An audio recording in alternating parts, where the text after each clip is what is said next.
When the first church bell rang across Venice that morning, it sounded like a warning instead of a welcome. The kind that reaches straight into your chest and reminds you that some places don't just host memories, they awaken the ones you've been trying to outrun. Lena stopped on the edge of the Rialto Bridge, fingers gripping the cold stone, her breath caught between the smell of the canal and the weight of a life she hadn't planned to examine here. She had come to Venice to disappear. She didn't expect it to look straight back at her.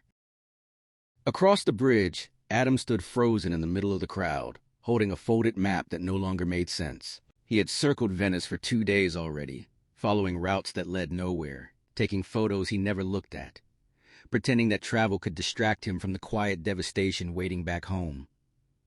He was supposed to be rebuilding his life.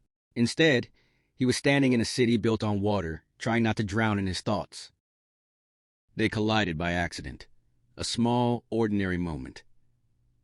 Her shoulder brushed his arm. His map slipped from his hand and fluttered into the canal like a surrender. Lena gasped. Adam laughed, surprised by the sound of it. Their eyes met, and something shifted, subtle but unmistakable, like the city itself had leaned in to watch. "I'm so sorry," Lena said, her accent soft, unfamiliar. "It was time for that map to go," Adam replied. "I've been lost with or without it." She smiled, and for a second, the heaviness inside her loosened. They stood there longer than necessary, strangers suspended in a moment neither quite understood. They walked together without planning to. Venice has a way of guiding people through narrow alleys and unexpected bridges, and neither of them questioned it. They talked about small things at first, where they were from, how long they were staying, what had brought them here. The real answers stayed hidden, wrapped carefully behind practiced half-truths. Lena told him she was a writer struggling to finish a book. Adam said he worked in architecture and needed a break. Both statements were true, and both were incomplete. They shared espresso in a tiny cafe tucked away from tourists. Lena watched the way Adam listened, really listened, as if every word mattered. Adam noticed how Lena paused before answering certain questions, like she was weighing the cost of honesty. There was comfort in that shared caution. As the days passed, Venice became their quiet witness. They wandered through St. Mark's Square at dawn, when the city felt like a secret. They took a gondola ride neither had planned, laughing awkwardly at first, then falling into silence as the water carried them forward. Lena told Adam about the love she had lost, the one that ended not with betrayal, but with absence. A slow fading caused by fear and timing and words never spoken. Adam told her about the woman he almost married, and the future he had built brick by brick, only to realize he had constructed someone else's dream instead of his own. He spoke about guilt, about staying too long, because leaving felt crueler than unhappiness. Their challenge wasn't the past itself, it was what the past had taught them to expect. Lena had learned that love could leave quietly, without warning. Adam had learned that commitment could trap you in a life that slowly erases you. One evening, rain fell hard and sudden, turning the streets into mirrors. They took shelter under a narrow archway, close enough to feel each other's warmth. Lena's hand brushed Adam's, and this time neither pulled away. "This feels dangerous," she whispered more to herself than to him. "Maybe," Adam said. "Or maybe it's just honest." They didn't kiss. Not then. The restraint mattered. It told them this wasn't an escape or a fantasy born of travel. This was something fragile, something that deserved care. But Venice doesn't let you forget reality for long. Adam received an email that night. His firm wanted him back sooner than planned.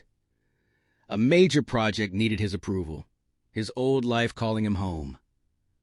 Lena, too, faced her own deadline. Her visa would expire in days, and the unfinished manuscript waiting in her laptop felt heavier with every passing hour. The unspoken question hovered between them.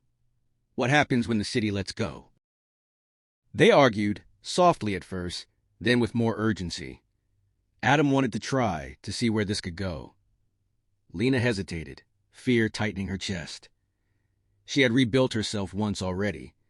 She wasn't sure she had the strength to do it again if this fell apart. I can't promise forever, Adam said, but I can promise I won't disappear. I believed someone once when they said that, Lena replied, and they still left. The distance between them felt wider than any canal. Their last day arrived without ceremony. No dramatic sunrise, no cinematic farewell, just two people walking slower than necessary, delaying the inevitable.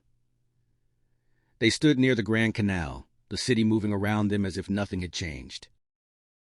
I don't want this to be just a beautiful memory, Adam said. Neither do I, Lena answered. But I don't want it to be a painful one either. They parted without promises, without vows, only a shared look that said what words couldn't. Sometimes love begins without permission, but it cannot always stay. Months passed. Lena returned home and finished her book. Not the one she had planned, but the one Venice had demanded. It was about courage, about choosing honesty over safety, about two strangers who met when they were most lost.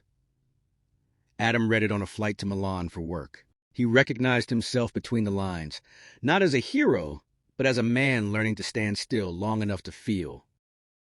He found her email address in the acknowledgments. Their reunion wasn't dramatic. No airport sprint, no sweeping music, just a message that said, "I'm in your city for 3 days, if you want coffee."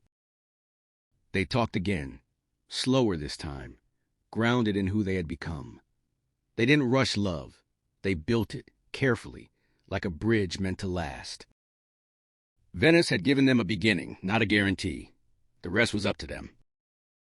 And the lesson stayed with them, long after the water and stone faded into memory. Love doesn't always arrive when you're ready. Sometimes it comes when you are broken open, asking only that you show up honestly. Two strangers can meet in a foreign city and leave changed forever, not because the place was magical, but because they finally allowed themselves to be seen.